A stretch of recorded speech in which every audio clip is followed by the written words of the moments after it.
કરિયાણાની દુકાનથી દૈનિક ₹2,000 અને માસિક ₹60,000ની કમાણી। મહિલા સ્વાવલંબન યોજનામાં માનબેન ₹1,00,000 સહાય મળી। સરકારા ખૂબ ખૂબ આભાર। રૂસનાબેન ગામેત। સરકારનો સાથ અને મક્કમ મનોબળથી પરિવારની આર્થિક કરોડરજ્જુ બનતી રૂસનાબેન। મહિલા સ્વાવલંબન યોજનાથી સિલેટવેલના લાભાર્થીના સપનાઓને મળી પાંખો। તાપી જિલ્લાના સોનગઢ તાલુકાની રૂસનાબેન ગામેતે સાબિત કરી બતાવ્યું કે આજના સમયમાં મહિલા માત્ર ઘરની 4 દિવાલો સુધી સીમિત રહી નથી।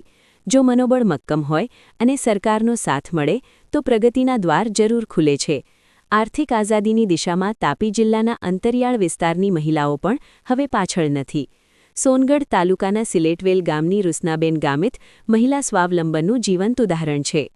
લાભાર્થી શ્રી રૂસનાબેન ગામિતે જણાવ્યું કે ગૃહિણી તરીકે ઘરકામમાં વ્યસ્ત હોવા છતાં મને મનમાં હંમેશા કંઈક કરવા અને આત્મનિર્ભર બનવાની ભાવના હતી। આ દરમિયાન સરકારી અધિકારીઓના માર્ગદર્શનથી તેમને મહિલા સ્વાવલંબન યોજના અંગે જાણકારી મળી હતી। વહીવટી તંત્રના સહયોગથી મને ₹2 લાખની લોન મંજૂર થઈ હતી। આ સાથે જિલ્લા મહિલા અને બાળ અધિકારીની કચેરી હસ્તક મને 35% લેખે ₹70,000ની સબસિડી પ્રાપ્ત થઈ હતી। વધુમાં ઉમેર્યું કે વહીવટી તંત્રના સહયોગથી મેં પોતાના ગામમાં જ એક નાનકડી કરિયાણાની દુકાન શરૂ કરી છે। આજે મને દરરોજની ₹1,500થી 2,000ની આવક થઈ રહી છે। આ યોજના થકી હું માત્ર પોતે જ આત્મનિર્ભર નથી બની પરંતુ મારા પરિવારને આર્થિક ટેકો આપવામાં પણ સક્ષમ બની છું। નોંધનીય છે કે માસિક ₹60,000થી વધુની આવક મેળવતી રૂસનાબેન આજે પોતાના પરિવારની આર્થિક કરોડરજ્જુ બની છે। આ યોજના ગરીબ અને મધ્યમ વર્ગની મહિલાઓને ખૂબ જ ઓછા વ્યાજે અથવા સબસિડી સાથે લોન પૂરી પાડે છે, જેનાથી મહિલાઓ સિલાઈ કામ, બ્યુટી પાર્લર કે કરિયાણાની દુકાન જેવા નાના મોટા વ્યવસાયો શરૂ કરી શકે છે।